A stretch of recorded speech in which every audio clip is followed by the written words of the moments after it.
the month of failed PBRs and failed readathons. I definitely overbooked myself with readathons. I attempted the Bratz readathon, which I did not finish. I attempted the Royal readathon, which I did not finish. And I attempted Becca's Bookopoly-thon, which, as you guessed it, I did not complete.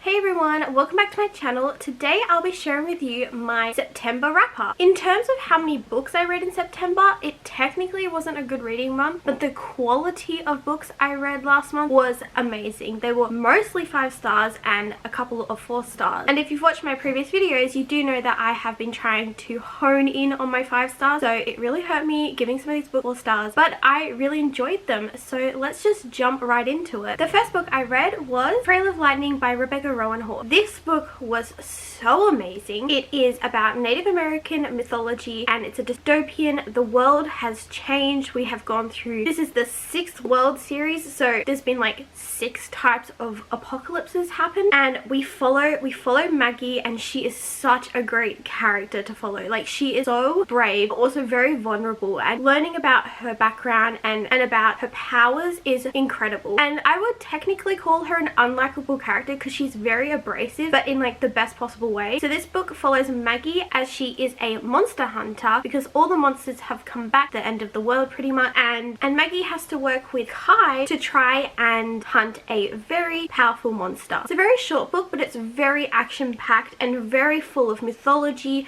history. It talks so much about traditional Native Americans. I just felt like I learnt so much through a like urban fantasy dystopian book, more than I've like ever learned before, and I absolutely loved it. If urban fantasy is definitely like my #1 favorite genre, so this really felt more urban fantasy like than dystopian. So if you're worried about the dystopian part, please don't. It's amazing. I gave this 5 stars, and because I loved it so much, I jumped straight into Storm of Locusts by Rebecca Rowan Hall. I had to pick this up instantly because the cliffhanger that happened at the end of Trail of Lightning was heart-wrenching, and I was like, oh my god, what is going to happen? So I jumped right into this, and this still follows Maggie, and there's another monster she has to fight, but this time it's more of a cult that is trying to once again end the world. So I won't go too much into this because spoilers for the first book, but it was amazing. We learn more about Maggie. We actually see Maggie grow in this book a lot, and we also meet one of my new favorite characters. She's amazing. I love how the family element and friendship element has grown in this book, because in Trail of Lightning, Maggie was a bit of a loner, and so it's really nice to see Maggie make some friends. So this was also a 5 stars. Absolutely loved it. I cannot wait for the next book in this series. I hope it's like a 7-book series. Like, it's really fun, and like I said, so action-packed and fast-paced, but at the same time, the world is so rich that you feel like it's like a 500-page book, but with the pace of this size book.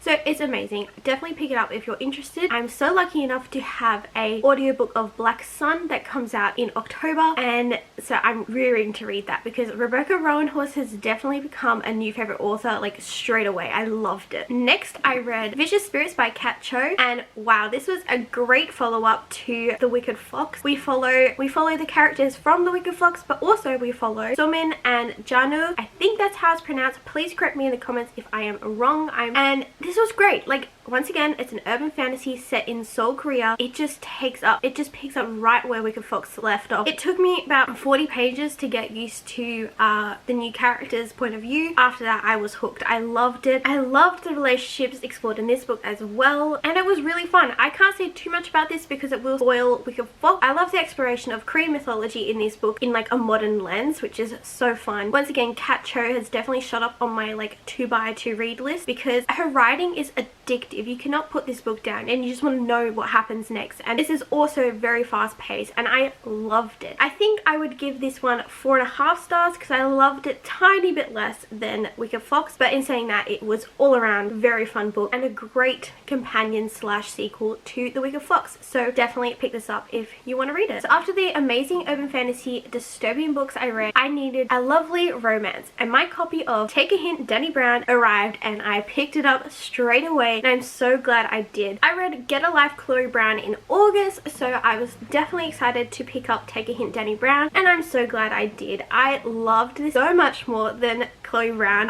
Dani is an amazing character, and so is Zaf. Oh, they're just like the perfect couple. If you love a strong female bisexual character who knows what she wants and a soft, sweet, seemingly scary male character romance, this is one for you. In this book, Dani has had failed relationships and she's been hurt before in the past, so she decides she doesn't want a relationship and she just wants a casual hookup. And she has a friend who's Zaf and who works at her college, and she is a college professor and he is a security guard, ex-rugby player, and Zaf and Dani love to like flirt and stuff until there is a fire alarm and Dani gets rescued by Zaf, and then someone takes a video of it and it goes viral, and then they decide to fake a relationship. And it's really funny how that happens, because even in the book they're like, this doesn't happen in real life, no one fakes a relationship. So I loved how like self-aware it was. But yeah, this is so great. It's got great representation for anxiety, representation for a bisexual female male character, and this book also deals with grief and also past relationships and how that affects current relationships, which I loved. And this was just so sweet. I like read it in a night and it was everything I wanted from this book, and it was really fun. And what's great about this one too is the reason why I love this more was the third act conflict felt more real than Chloe Brown, and also seemed to be hinted more throughout the book instead of just like being sprung on you, and so I loved it. So I rated this 5 stars. I could not fault it. Every step of the way I loved it. So if you're interested in a new romance, I definitely recommend picking this one up. I didn't really know what I was in the mood for after some fantasy and romances, and so I just picked up on a whim A Curse So Dark and Lonely by Bridget Kemmerer. I bought this when it came out and I was very interested in it, but I wasn't like high on my TBR list. I just thought, okay, let's just try another YA fantasy and see how it goes, and this went so well. I enjoyed it so much. This is a Beauty and the Beast retelling, and it follows Prince Ren and Harper, and Harper is from our world actually, and she has cerebral palsy, so that is some great rep in there. I'll leave a link down below for a Own Voices review on this book, because I think that's how I found out about it, was actually through an I think it's Blonde with a Books review, and I just loved what she said about this book and the reps, so that was another reason why I picked this up. So Harper is from our world, so technically it could kind of be an urban fantasy, but most of this story is set in a fantasy world as Harper goes into Ren's world, and it goes from there. And honestly, this was so great, so dramatic, and also kind of self-aware. I love Harper as a character. She takes no shit from anyone, and I love how she is like, I'm not gonna be Stockholm Syndrome by you, I'm not gonna fall in love with you. And Ren's like, but this is my last chance, and she's like, I don't care, you kidnapped me, like seriously. So it's really funny. I just love it. It was really fun. There's this like overarching bad guy in the book that you can just tell there's gonna be the big finale. It was a fairly long book, but it did not feel long at all, and it also got me kind of out of the slump I was feeling. I don't like calling them slumps because then they curse you for longer. That's my theory anyway. But yeah, Harper was great. Ren was okay. I liked him, but I felt like he was at times way too aggressive. My favorite character was obviously Harper, but also Grey, and I was shipping Grey and Harper the whole time. Grey is amazing. So I gave this 4 stars. I maybe could bump it down to 3.75, but I will stick to 4 for now. So I definitely like this one. Next, because I was riding that train of reading sequels straight away, I picked up A Heart So Fierce and Broken, and oh wow, I love this so much more than the first book, because Grey was the main character and also the new character Leah Maria. We also see some talk about Harper, which I miss her in this book. It was such a fun ride. Grey, I can't say too much because it will spoil the first book. Grey meets Leah Maria as she is actually the princess of their warring kingdom. So obviously straight away I'm hooked, because it is enemies to apparent lovers, which is amazing. And we find out some history about Grey, which honestly shocked me. I don't know if I wasn't paying attention. What we find out in this book, I was like, oh my god, what? So it was really fun. The ending of this, like the tension in this book, because it's so hard to describe because I don't want to spoil anything, but the tension about what is happening, like what the conflict is so hard because you don't know what side to pick. I cannot wait for a Vow So Dark and Deadly, I think, because I can't wait to see how everything's going to be solved. At the moment, I cannot see how we're all going to be singing Kumbaya at the end, because I don't want anyone to get hurt. I want everyone to be fine. So So I also gave this 4 stars because it really took me on a trip and I had so much fun reading it. So those are the 6 books I finished in September, but I'm also still currently reading The Lost Book of White by Cassandra Clare and Wesley Chu. I read The Red Scrolls of Magic earlier this year, so I was very excited to pick this up, but for some reason it's taken me a bit longer to read this, even though it's quite short. I think it's just because I'm not in like the Shadowhunter world mood, which is surprising, but I will hopefully finish this by the end of October. And I also started at the end of September The Dragon Republic by R.F. Kuang. Oh my god, this is taking me a little bit to read, just for the fact because I'm scared of this book.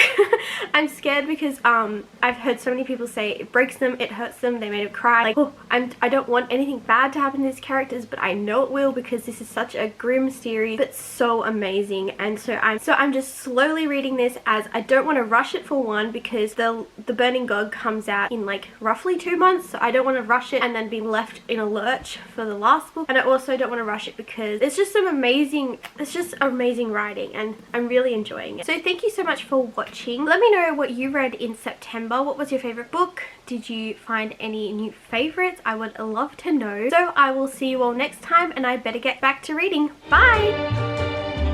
Yeah.